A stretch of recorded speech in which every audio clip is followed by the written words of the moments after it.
वेळापूर तालुका निफाड येथे भव्य मर्दानी खेळ व स्वसंरक्षण शिबिराचे समारोप कार्यक्रमाचे अध्यक्षस्थानी नारायण पालवे व प्रमुख पाहुणे म्हणून काळेसाहेब जिल्हा व अतिरिक्त सत्र न्यायाधीश निफाड यांच्या प्रमुख उपस्थितीत पार पडला।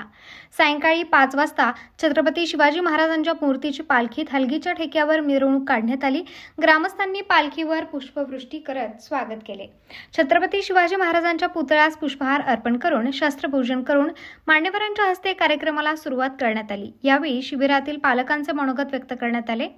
शिबिरार्थी मुलांचे प्रात्यक्षिक लाठी काठी तलवार भाला पट्टा दांडपट्टा पट्ट्याच्या साहाय्याने काकडी कापणे, लाठीने डोक्यावर पोटावर हातावर नारळ फोडणे, पट्ट्याच्या साहाय्याने लिंबू कापणे असे भव्य मर्दानी खेळांचे प्रात्यक्षिक यावेळी दाखवण्यात आले। सव्यासाची गुरुकुलचे मुख्य आचार्य लखन जाधव गुरुजी यांनी 2008 मध्ये 40 मिनिटात 2803 लिंबू पट्ट्याच्या साहाय्याने कापून गिनीज बुक मध्ये रेकॉर्ड करण्यात आल्याचे सांगितले। यावेळी शिबिरात 41 मुले तर 46 मुली यांनी सहभाग घेतला होता। प्रमुख पाहुणे यांनी अशा खेळांची अत्यंत गरज आहे। पालकांनी मन मेंदू मनगट भक्कम होण्यासाठी मुलांना खेळाची वाटचाल करावी असे सांगितले। ऑनलाईन गेम पासून मुलांना बाजूला ठेवले तरच मुलांचा विकास होईल असे न्यायाधीश यांनी म्हटले।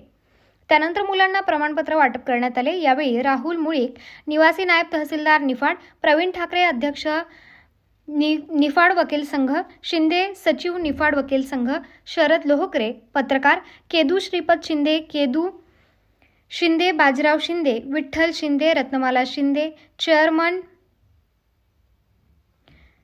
विकास सेवा संस्था वेळापूर उपस्थित होते। मर्दानी खेळ व स्वसंरक्षण याबद्दल प्रमुख पाहुणे म्हणून काळे यांनी सांगितले की सर्वांनी शिबिराचा लाभ घ्यावा। महिला अत्याचार कमी करायचा असेल तर हे शिबिर गावागावात राबवावे असे प्रतिपादन केले। उपस्थित पालक व प्रशिक्षणार्थी यांनी मनोगत व्यक्त केले। प्रशिक्षक म्हणून सूरज नलावडे, पराग पाटील, पवन शिंदे, तन्वी काळे यांनी प्रात्यक्षिक केले। भव्य मैदान, आकर्षक रोषणाई व सुमधुर साऊंड सिस्टीम यांचे मुख्य आकर्षण होते। कार्यक्रमाचे प्रास्ताविक ॲडव्होकेट केशव शिंदे व सूत्रसंचालन ॲडव्होकेट शुभांगी शिंदे, गणेश ठाकरे यांनी केले, तर आभार सचिन शेलार यांनी मानले।